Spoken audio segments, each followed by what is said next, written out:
Hello, welcome to the Joe Hogan for Mayor campaign update number 2. Thank you for tuning in today, watching. I hope I'm able to share something with you that's of interest to you and help you in the upcoming election. As we all know, it is election time, and as things get done around the city, certain things pop up, things are achieved. A lot of people come out of the woodworks and say, oh, it's election year. It's time, they're going to do something this year. Well, let me give you a little bit of information on that. There's a lot of things that happen within a city, and I'm going to tell you first off, government is very slow. I fought for 4 years to try to speed things up as quick as I can. Some things just can't be done because you have to get lawyers involved, architects, engineers, different officials, different offices. It really pains me at the pace that government is, but I do everything I can do to speed it up. But a lot of people say, well, it's election time, things will be done. Just because things get done this minute doesn't mean we started on this project last week. It takes a long time for things to happen sometimes. A lot of times we go through several projects and ideas, they don't come together, it just doesn't work out, we have to move on again. And that's where we're at right now. There's a lot of work that goes into city government. There's a lot of work that I put into my city council position job that you can't take back.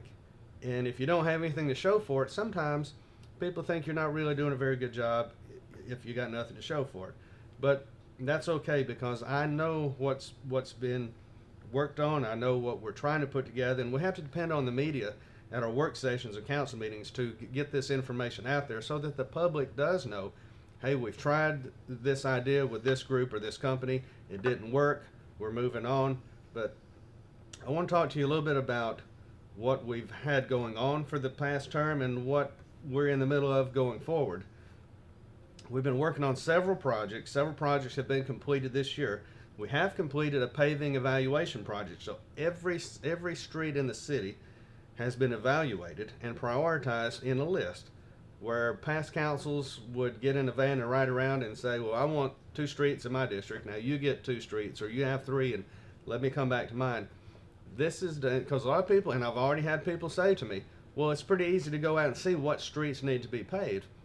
Well, there's prioritization. To make things objective, it's a lot easier when you have an outside company come in, they evaluate everything as well as some drainage issues. We have put together a paving evaluation project, ready to move forward to secure the funding to be able to do that. Now, tied to that, we are currently looking into the possibility of recalling some warrants, which will allow us to have about $550,000 to put into capital improvements, which means streets. People are going to say, well, it's an election year. Why didn't you do that 3 years ago? It doesn't work like that. This is the time that was finally able to be recalled. So we're currently, we have our investment banker under contract right now. Hopefully in the next couple of weeks we will be able to approve this. It's going to get us about $550,000 to put in some paving. We'll start some paving with it. I realize our paving project is a $5 million project, so $550,000 doesn't seem like a lot, but you will find out the value of it when it happens to be the street that you live on, or the street that you go to back and forth to work on every day. Then you realize how important that $550,000 was. The main thing about that is that's not money we're borrowing to do that with. That's not something that we're entering into a new deal. That is something that we're able to do periodically from time to time, and now is the time. So be looking in the future, real near future, for us to be able to get this information out there and all the specific details and get some of the paving done that we've had on the list for quite a while. During the term, we have also taken back the animal shelter. Our contract with ARF ran out. We had several meetings, a lot of input from other cities, worked really hard with the mayor. The mayor has come up with a plan. We have taken back the animal shelter. It's been renovated. We've made things safe for employees, safe for the animals.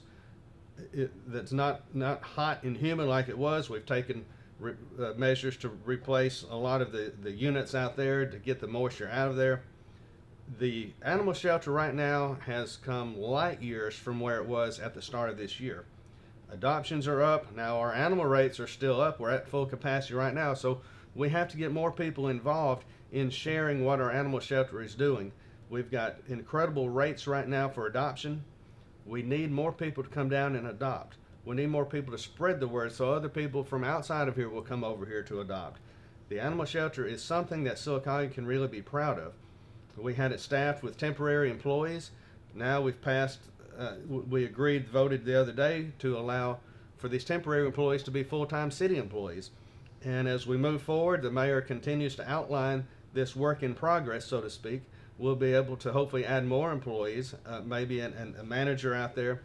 But the biggest thing is we now have something that the city can be proud of, and with the right procedures in place, we will know what's going on, how much money is going in, how much money is going out. So if you haven't been to the animal shelter, please go out there and look at it. During the 4 years that we're coming out of, we've also increased some of our businesses. We've allowed tax incentives to Nissan and to Ford through Sarah. 2 new businesses that have come in. Now we're able to get the taxes on that, as well as the employees that they hire are part of the city of Sylacauga now. So for the people that are saying, well, you need to go out and get more jobs. Well, there's only so many types of jobs that we actually can bring in, but we have brought those in.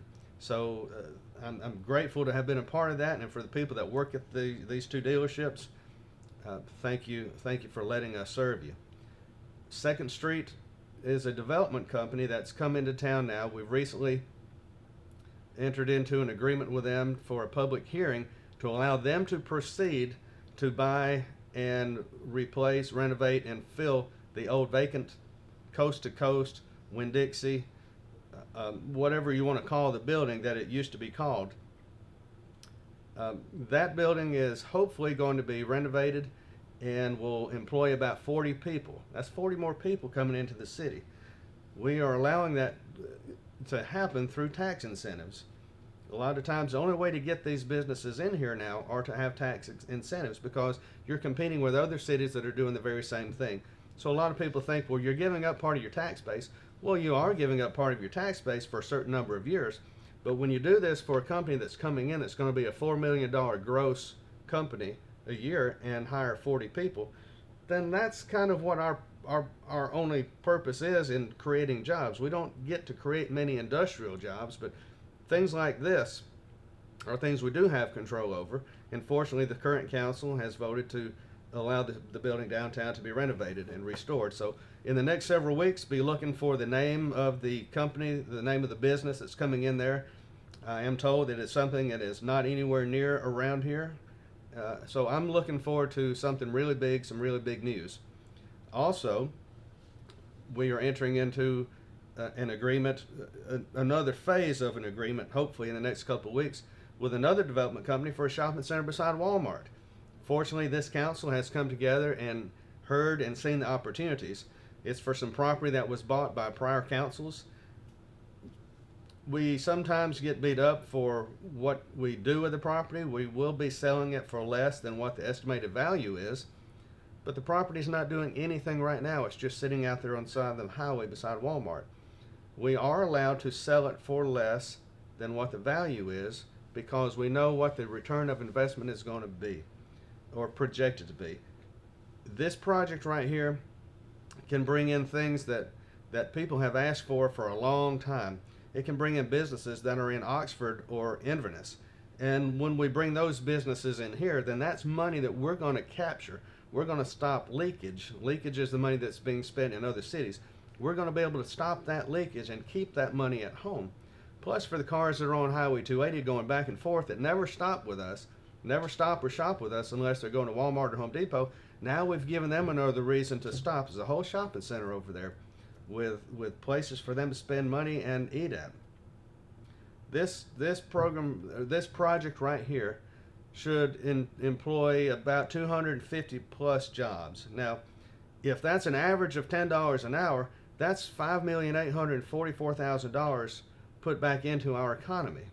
Not counting the money that we're not losing, not counting the money that we're capturing from the people that are on 280 that don't stop.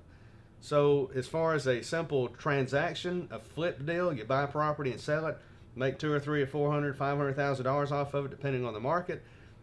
I honestly don't think when the council bought it, they intended for it to be that way. I honestly think they intended for it to be an investment. We are making this an investment because this is going to create a tax revenue, a revenue stream for years to come. Now, once these streams continue to come in the near future from the sale of the property as well as the taxes, now we're also going to have the money in the fund to be able to go out and do the things that we haven't had money to do with, such as some paving, some striping, some concrete work, sidewalks, whatever needs to be done within the city that we just couldn't do. This is how things get done. If it's going to be to renovate part of an athletic complex that we currently have and make it better, well, these are how you do things. You have to get the revenue to come in. I believe this is going to be a great project for Sylacauga. It's going to be great opportunities for the people that are looking for jobs, and we're going to be able to show progression when this term is over, because this is what we promised going in. As I mentioned, we provided some dealerships opportunities to come in. We're responsible for bringing in a certain number of jobs and a certain number of prospective jobs as well as revenues. So as you go forward in this campaign season, I'm going to ask that you consider what I've talked about today. Consider what I've said as you decide who you want to vote for. Progression is a key thing in Sylacauga. There's no reason why our population has to continue to remain the same. Progression, progression, progression. I fought for it for 4 years. I will continue to fight for it as mayor. On August 23rd, I'm asking you to go to the polls and vote Joe for mayor of Sylacauga. I need your votes, and for as much as I need your votes, I need your prayers even more. Thank you, and have a great day.